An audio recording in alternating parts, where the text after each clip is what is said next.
மாண்புமிகு பேரவைத் தலைவர் அவர்களே, மொழி எப்பவும் தொடர்புக்கான ஒன்று தான், இல்லைன்னு யாரும் மறுக்கவே முடியாது.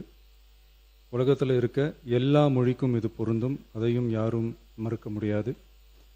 ஆனால் நம்ம தமிழ் வெறும் மொழி மட்டுமல்ல, பேசினா வர்ற ஓசை மட்டுமல்ல, திரும்பவும் சொல்கிறேன், தமிழ் ஒரு மொழி மட்டுமில்லை, அது நம்ம உயிர், அது நம்ம உணர்வு.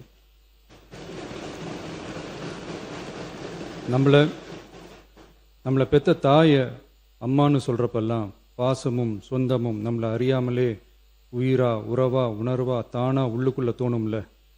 அதே மாதிரி ஏன் இன்னும் ஒரு படி மேலே போயே சொல்லலாம், தமிழ்னு சொன்னாலே எப்படி இருக்கும், என்ன ஆகும்னு சொல்லவா வேணும். தாய் எப்படி ஒரு மிகப்பெரிய புனிதமோ அப்படிதாங்க தாய்மொழியும். அதுலேயும் நம்ம தாய்மொழி தமிழ்மொழி இப்படி சொல்கிறதே போதும், எல்லாருக்கும் நம்ம தாய்மொழி உணர்வை பற்றி புரியும்னு நினைக்கிறோம்.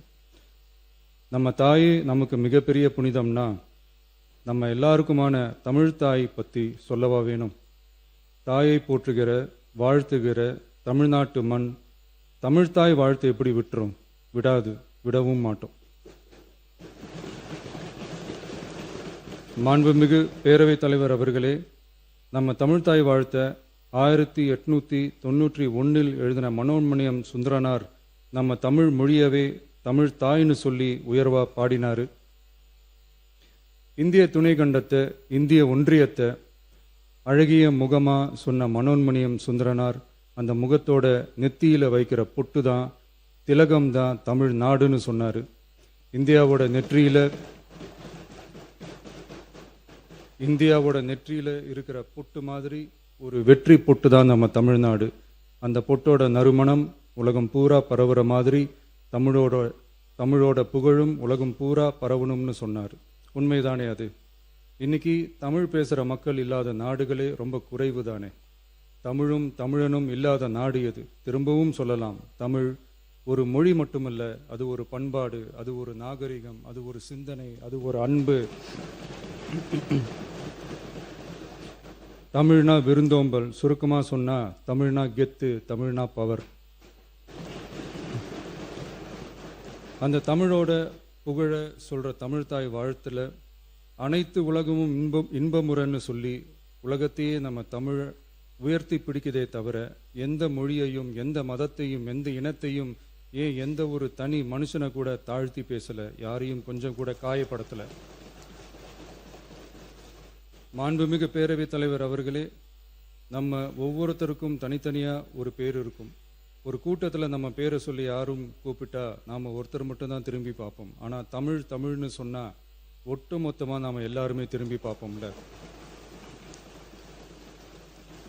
அப்படி நம்ம எல்லாருக்கும் இருக்கிற பொது பேரு தானே அது. நமக்கு தமிழ்னு அடையாளத்தை கொடுத்ததே தமிழ் தானே. ஒரு பேரே, ஒரு சொல்லே, ஒரு மிகப்பெரிய வரலாறுனா அது நம்ம தமிழ் தான். அந்த தமிழை உயர்த்தி பிடிக்கிற தமிழை பின்னாடி தள்ளினா தமிழ்நாடு எப்படி பொறுத்திருக்கும்? ஒரு கட்சிக்கு பிரச்சனைனா சம்பந்தப்பட்ட அந்த கட்சி மட்டும்தான் போராடும். ஆனால் தமிழ்னு சொன்னால் ஒட்டுமொத்த தமிழ்நாடும் ஒன்றா வந்து நிற்கும். அதனால தான் சொல்கிறோம், தமிழ்னா உயிர், தமிழ்னா உணர்வு. உலகத்தில் தோன்றிய பல மொழிகள் காலப்போக்கில் மறைஞ்சு போய் இருக்குன்னு சொல்லுவாங்க. ஆனால் நம்ம தமிழ் காலகாலமாக நிலைச்சி நீடிச்சு நிற்கிற ஒன்று. தமிழில் என்ன இல்லைங்க, இலக்கணம் இலக்கியம்னு பல ஆயிரம் வருஷமாக இருக்கிறது நம்ம தாய்மொழிக்குத்தானே. தொல்காப்பியம், சங்க இலக்கியம், ஏன் உலகம் முழுக்க தெரிஞ்ச திருக்குறள் ஒன்று போதாதா தமிழோட பெருமையை சொல்கிறதுக்கு? இவ்வளவு பெருமை கொண்ட தமிழ் மொழியோட ஒரு அடையாளம் தான் நம்ம தமிழ்தாய் வாழ்த்து. ஒட்டுமொத்த இந்தியாவோட பன்முகத்தன்மையை உயர்த்தி பேசுகிற தமிழ்தாய் வாழ்த்து நம்ம ஊரில், நம்ம தமிழ்நாட்டில் முதல் இடத்துல தான் இருக்கணும். நம்ம இந்திய அரசியல் சாசனமே ஒவ்வொரு மாநிலத்தோட மொழிக்கும் பண்பாட்டுக்கும் பாரம்பரியத்துக்கும் பாதுகாப்பு உரிமையை கொடுத்துருக்கு தானே. அந்த உரிமையின் அடிப்படையில் தமிழ்தாய் வாழ்த்துக்கு முதலிடம் கொடுத்து தானே ஆகணும். அதானே மாநில உரிமை. அப்படிப்பட்ட தமிழ்தாய் வாழ்த்து தான் 1970 நவம்பர் 23 முதல் அரசு விழாக்களில் முதல்ல பாடணும்னு சொல்லி ஒரு அரசாணையை போட்டு அந்த செயல்பாட்டுக்கு வந்துச்சு. அதுக்கப்புறம் 2021 டிசம்பர் 17 முதல் மாநில பாடலா அங்கீகாரம் வழங்கப்பட்டுச்சு. அனைத்து கல்வி நிறுவனங்கள், பல்கலைக்கழகங்கள், அரசு அலுவலகங்கள், பொதுத்துறை நிறுவனங்கள் உள்ளிட்ட பொது அமைப்புகளோட நிகழ்ச்சிகளில் தமிழ்தாய் வாழ்த்து கட்டாயம் பாடப்படணும்னு அரசாணையும் இருக்கு. 2026 ஜனவரி மாதம் 28 ஒன்றிய அரசோட கடிதத்தில் அரசு விழாக்களில் பின்பற்ற வேண்டிய சில நடைமுறைகள் வெளியிடப்பட்டது. அந்த ஆணையில் மாநில பாடல் பற்றி எந்த வழிமுறையும் இல்லாமல் இருந்துச்சு. நம் அரசு பொறுப்பேற்றதும் கடந்த மே மாதம் 27 மாண்புமிகு பிரதமர் அவர்களுக்கு மாநில பாடல்களுக்கு உரிய அங்கீகாரம் வேண்டும்னும், ஒன்றிய அரசு வெளியிட்ட ஆணைக்கு திருத்தம் வெளியிடணும்னும், மாநில விழாக்களில் தமிழ்தாய் வாழ்த்த முதல்ல பாடுறதுக்கான உரிய வழிமுறைகளை வகுக்க வேண்டும்னு சொல்லி கடிதம் எழுதியிருந்தோம். அதை தொடர்ந்து போன ஜூலை மாதம் 9 கடிதத்தில் மாநில பாடல் பாடப்படுவது பற்றி இருந்துச்சு. ஆனால் நம்ம தமிழ்நாட்டில் 1970களில் இருந்து தமிழ்தாய் வாழ்த்து எல்லா அரசு நிகழ்ச்சிகள்லையும் கல்வி நிறுவனங்கள்லையும் தமிழ்தாய் வாழ்த்து முதல்ல பாடுறது ஒரு மரபாவே இருக்கு. அதுக்கான அரசாணையும் இருக்கு. மாண்புமிகு பேரவைத் தலைவர் அவர்களே, தமிழ் நமது உயிர் மூச்சு, தமிழ் மொழி நமது அடையாளம், தமிழ் பண்பாடு நமது பெருமை. அதனால தமிழ்தாய் வாழ்த்தின் மரியாதையை பாதுகாப்பதில் தமிழக வெற்றி கழக அரசு ஒருபோதும் சமரசம் செய்யவே செய்யாது. தமிழ்தாய் வாழ்த்தை முதலில் பாடுவது அரசியல் அமைப்பிற்கும் இந்திய ஒற்றுமைக்கும் எதிரானதில்லை. மாறா வேற்றுமையில் ஒற்றுமைன்ற இந்தியாவோட உயர்ந்த கொள்கையை வெளிப்படுத்துறது. மேலும் தமிழ்தாய் வாழ்த்தை முதல்ல பாடணும்னு சொல்றது அரசியல் சம்பந்தமான விவாதமா மாறணுங்கிற அவசியமே இல்லை. இது தமிழர்களின் பொது அடையாளம்.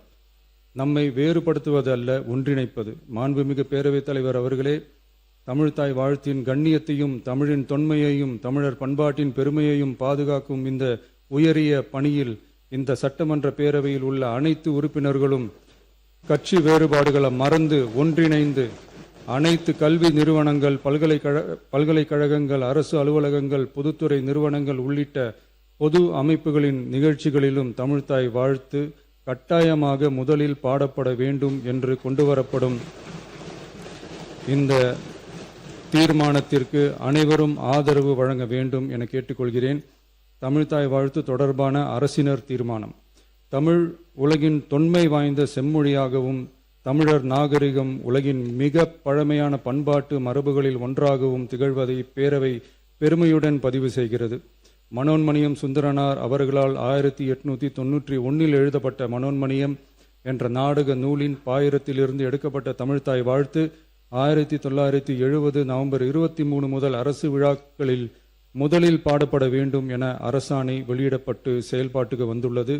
2021 டிசம்பர் 17 முதல் மாநில பாடலாக அதிகாரப்பூர்வ அங்கீகாரம் வழங்கப்பட்டு தமிழ்நாட்டில் அமைந்திருக்கும் அனைத்து கல்வி நிறுவனங்கள், பல்கலைக்கழகங்கள், அரசு அலுவலகங்கள், பொதுத்துறை நிறுவனங்கள் உள்ளிட்ட பொது அமைப்புகளின் நிகழ்ச்சிகளிலும் நிகழ்வு தொடங்குவதற்கு முன் தமிழ்தாய் வாழ்த்து கட்டாயம் பாடப்படும் என்று ஆணையிடப்பட்டுள்ளது.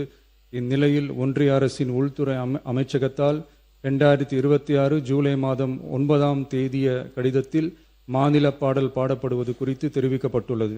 தமிழ்நாட்டில் 1970களில் இருந்து அனைத்து அரசு நிகழ்ச்சிகளிலும் கல்வி நிறுவனங்களிலும் தமிழ்தாய் வாழ்த்து பாடல் முதலில் பாடப்படுவது மரபுத்தன்மையாகவும் அரசாணைகளின் வாயிலாகவும் பின்பற்றப்பட்டு வருகிறது. ஆகவே தமிழ்தாய் வாழ்த்து தமிழ் மொழிக்கும் தமிழர் பண்பாட்டிற்கும் செலுத்தப்படும் மரியாதையின் வெளிப்பாடாகும் என்பதை இப்பேரவை வலியுறுத்துகிறது.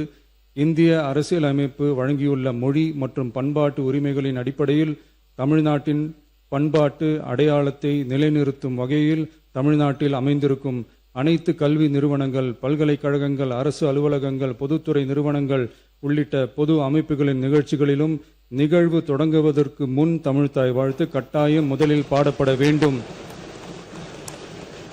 என தமிழ்நாடு சட்டமன்ற பேரவை ஏகமனதாக தீர்மானிக்கிறது என்ற தீர்மானத்தை நான் முன்மொழிகிறேன். அனைத்து கட்சிகளை சார்ந்த உறுப்பினர்களும் இந்த தீர்மானத்தை ஒருமனதாக நிறைவேற்றி தர வேண்டுகிறேன். நன்றி, வணக்கம்.